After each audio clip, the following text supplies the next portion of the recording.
Alors, c'est un ralentissement qui a plu, à l'évidence, aux investisseurs. Le tassement des embauches en octobre aux États-Unis qui a été plus prononcé que prévu. Bonjour Charles.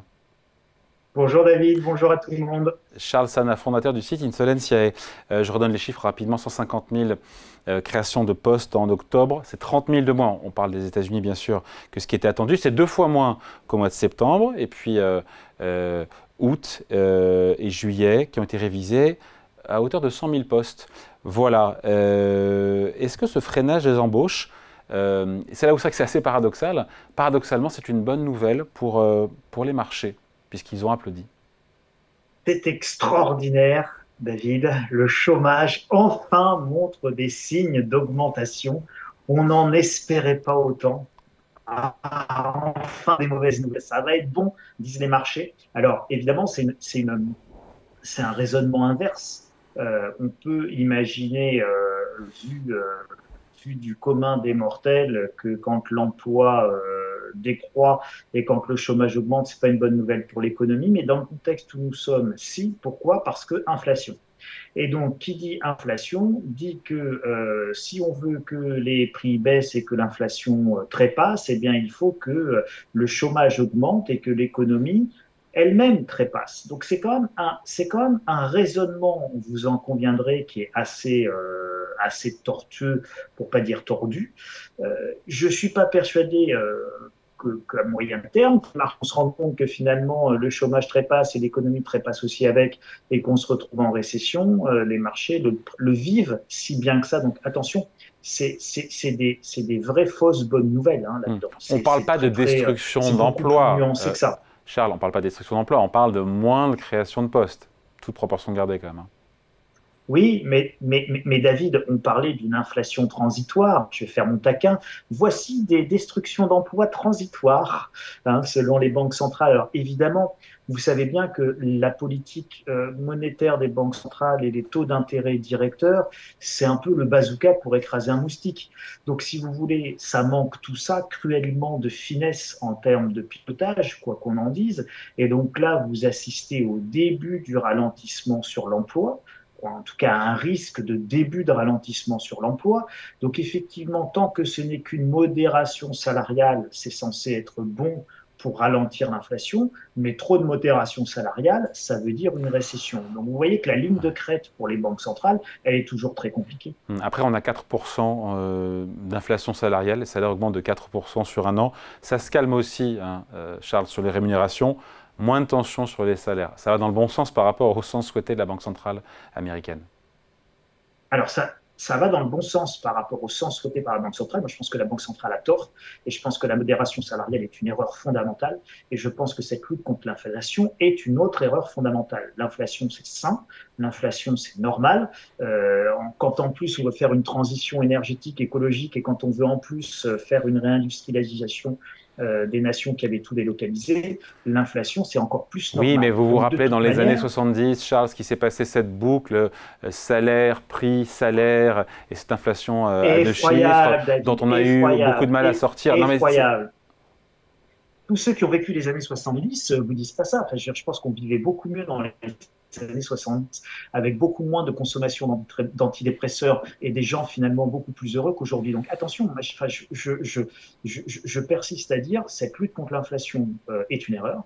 De toute manière, l'inflation, elle va être là et elle va être là pour longtemps. De toute manière, les banques centrales ne pourront pas lutter contre l'inflation durablement avec l'arme de la hausse des taux pour deux raisons. La première, c'est que de toute façon, le coût social va être compliqué à encaisser et le coût de récession va être compliqué à encaisser si on veut vraiment réduire l'inflation dans un monde qui devient structurellement inflationniste pour les deux petites raisons là que je viens de vous évoquer très brièvement et très rapidement, on en avait déjà parlé, mais également parce que les États et l'endettement des États ne pourront pas supporter durablement des taux d'intérêt à 4-5%. Il suffit de voir le jour où on doit refinancer la totalité de la dette américaine à 5,25 ou la totalité de la dette française à 4,50, ça va faire un petit trou dans la raquette budgétaire. Donc de toute manière, tout ça n'a pas de sens.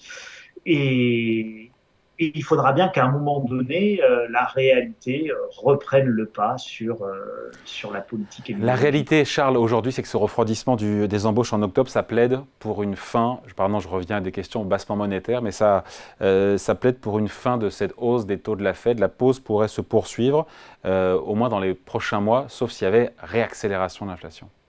Oui, alors bon, ça c'est que les marchés soient contents, que les marchés soient satisfaits, je suis très D'où le heureux retour de pour eux. l'optimisme, et c'est la question qu'on se posait, Oui, savoir si cet mais optimisme soudain des marchés était justifié. oui, de toute manière, les marchés ont toujours raison. Et article 1, les marchés ont toujours raison quand les marchés Non, la bonne ont formule pour tort moi, se c'est pas reporter à ça. l'article 1. Mais Charles, c'est les marchés ont tous les jours raison, mais ils n'ont pas toujours raison, oui, mais ils ont tous les jours raison. On est bien d'accord, sans avoir David. toujours raison. Aujourd'hui, oui, ils sont optimistes. Tant mieux, tant mieux. On ne peut que se réjouir de ça. Simplement, le vrai juge de paix là-dedans, les marchés n'évoquent pas, bon, c'est des analyses à très court terme, etc. Bon. Mais le vrai juge de paix, encore une fois, c'est l'endettement des États et, in fine, au fond d'eux-mêmes, c'est ça que les marchés price. Il est là en fait, là où se trouve l'absence d'excès de pessimisme. Alors, vous vous rendez compte qu'on est passé de taux négatifs à moins 0,50 à des taux positifs à plus 4,50. Je parle en nominal. C'est une hausse de taux qu'on n'avait jamais vue. Les marchés n'ont pas craqué. Bon. Pourquoi les marchés n'ont pas craqué? Parce qu'ils n'achètent pas une hausse de taux d'intérêt qui va durer. Ils achètent une hausse de taux courte, juste pour casser une inflation naissante, point.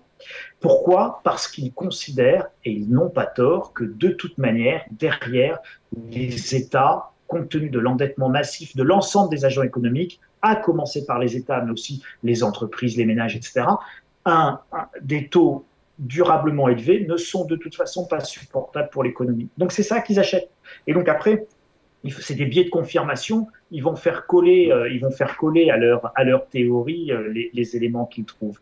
Mais la réalité, c'est pas cette statistique sortie de ce contexte, d'un Ouais, contexte. toujours est-il que, La réalité, Charles, c'est vraiment ça. Charles, cette statistique, encore une fois, ce freinage des embauches, ça a entraîné un ralentissement, on va dire une baisse, pas un ralentissement, une baisse forte des rendements obligataires américains. Ça a swingé, pardon, sur le marché du crédit étatique. On a perdu 40 points de base, c'est beaucoup en une semaine. On est à 4,5% sur le 10 ans américain. Ceci explique cela, c'est corrélé. Mais encore une fois, je me dis, mais ça redonne le sourire évidemment aux investisseurs, c'est bon pour la bourse. Mais je ne suis pas sûr que ça plaise à la Fed que le 10 ans américain redescende à 4,50. Si je pense que ça plaît à la Fed, de toute façon, je pense encore qu'une fois que la Fed, elle n'a pas trop le choix et qu'elle ne pourra pas maintenir ses taux d'intérêt durablement élevés. Et donc, de toute manière, depuis le départ, c'est ce que les marchés achètent. Alors, les marchés anticipaient une fin de cycle de resserrement monétaire un petit peu plus rapide, des baisses de taux un petit peu plus rapidement à venir. Bon, la réalité, c'est que tout le monde aujourd'hui sur les marchés anticipe des baisses de taux à partir de 2024. Et tout le monde attend cette baisse de taux. Donc, si on se dit l'emploi commence enfin à se calmer, globalement, ça veut dire quoi? Ça veut dire la récession commence à pointer le bout de son nez. Si la récession commence à pointer le bout de son nez, ça veut dire que de toute manière, les banques centrales vont pouvoir, l'inflation va se calmer. Faute de combattants et faute de demande, etc. Donc, de toute manière, la Banque centrale va pouvoir à nouveau réduire ses taux d'intérêt. Et donc, c'est ça que les marchés attendent. Et donc, c'est pour ça qu'ils saluent ça comme une excellente nouvelle. Ils ne sont pas méchants ou cyniques au point de se dire, ouais, le chômage augmente, c'est génial. Non, il y a tout un raisonnement économique qui sous-tend que hausse du chômage égale récession qui pointe le bout de son nez, égale baisse de la demande de la consommation. Et donc, cette baisse macroéconomique de la demande et de la consommation égale baisse des prix, égale enfin l'inflation qui aura été jugulée, égale on retourne à un monde de taux bas qui est bon pour le business et qui est bon pour les marchés financiers, qui est bon pour les marchés actions, puisque quand les taux sont négatifs, les rendements positifs, eux, même s'ils tendent vers zéro, restent toujours positifs, quelle que soit la hauteur du cours de bourse. Donc voilà, mais attention, je pense que les marchés sont un petit peu trop optimistes en revanche sur la baisse des taux. Je pense pas que les banques centrales retourneront en taux d'intérêt négatif. Elles ont réussi pour le moment à normaliser la politique de taux. Et attention, ça c'est pas rien, David. Elles ont réussi à normaliser la politique de taux en repartant sur des taux d'intérêt nominaux positifs. Je pense que ça risque de rester sans doute plus élevé que ce que les marchés anticipent. C'est ce que nous verrons dans les prochains mois, sûrement d'ailleurs les prochains trimestres. Merci beaucoup, Charles Sana, fondateur du site Insolentiae. Salut. Merci David.